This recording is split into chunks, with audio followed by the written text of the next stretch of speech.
Hello everyone and welcome back to What's New in Taiwan. I'm your host, Jasmine Liu. Today we're diving into a topic that's been heating up both literally and politically, Taiwan's energy future.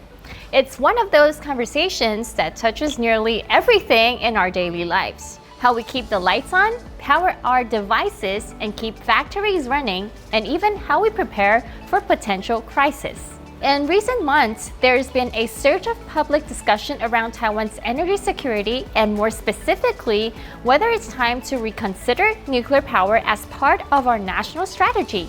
It's not just a technical issue, it's deeply emotional, political, and environmental.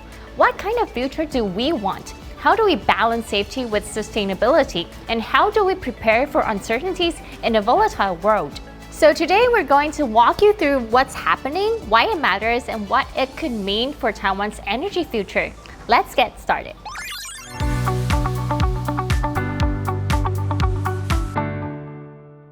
Let's start with the reality on the ground. Taiwan's imported more than 97% of its energy. That means we rely heavily on foreign sources, natural gas, coal, and oil, to power everything from homes to hospitals to high-tech chips.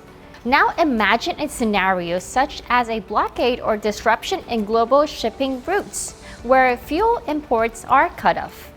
According to a recent report by the Center for Strategic and International Studies, under such circumstances, natural gas reserves might only last 10 days. Coals could hold up for 7 weeks, and oil might stretch to 20 weeks. That's a narrow margin, one that experts warn could lead to widespread blackouts, economic damage, and significant risk to public health and national security.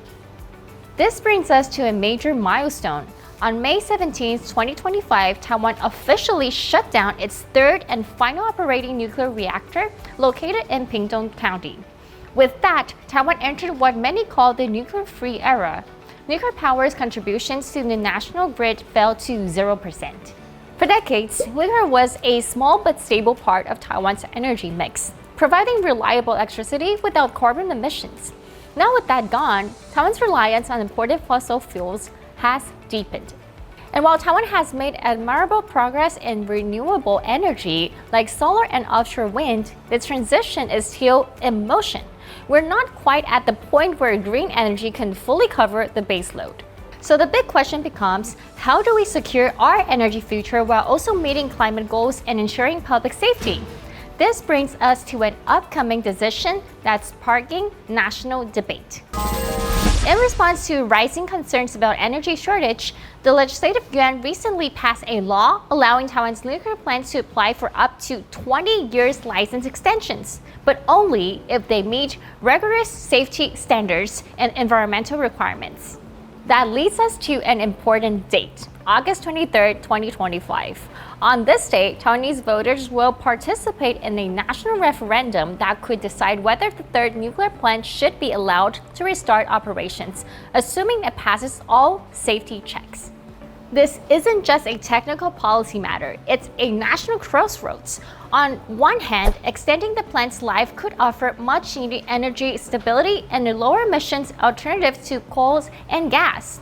On the other hand, it challenges Taiwan's commitment to phasing out nuclear and puts the issue of nuclear waste and earthquake risk back on the table. Voters are being asked to decide, do we prioritize energy resilience or reliability? Or do we stay the course on building a future without nuclear, investing everything into renewables, storage, and demand-side innovation?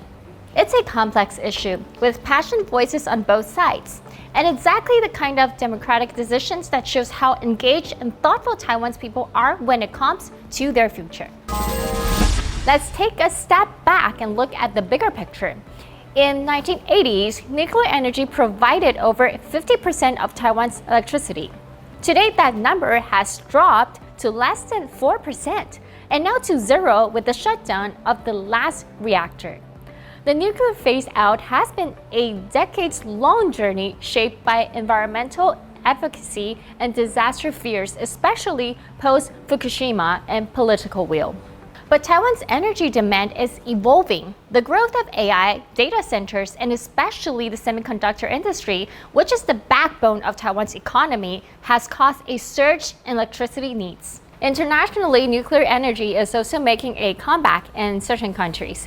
The US, for example, has extended support to Taiwan in exploring small modular reactors, next-generation nuclear tech designed to be safer, more efficient, and easier to deploy. There's even talk of international partnerships for nuclear waste disposal solutions, a major sticking point to the debate.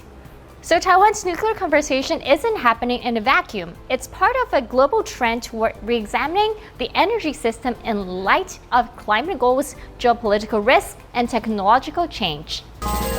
Of course, no conversation about nuclear is complete without talking about safety and trust. Taiwan's nuclear facilities are built with multiple layers of protections, from reinforced containment structures to earthquake and tsunami readiness. They've passed IAEA stress tests and are monitored by domestic and international regulators.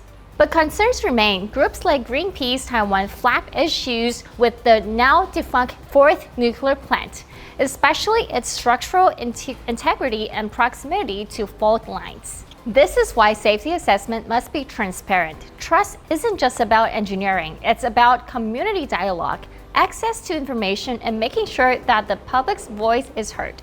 Even among people who see nuclear as a possible solution, there's an understanding that the risk, especially in a seismically active region like Taiwan, must be taken seriously. So where does that leave us?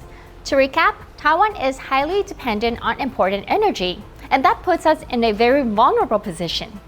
The country is now officially nuclear-free, but the debate is far from over. A referendum on August 23rd may reopen the door to nuclear power, at least for one more plant, depending on what the people decide. And globally, there's momentum around new nuclear technologies paired with a growing need to cut carbon emissions. Whether you are pro-nuclear, anti-nuclear, or somewhere in between, this moment is a valuable opportunity to reflect on the kind of energy future we want for Taiwan, one that is safe, sustainable, and resilient. Thank you so much for joining us on What's New in Taiwan. I'm Jasmine Liu, wishing you a bright, empowered day. Stay curious, stay informed, and I'll see you next week.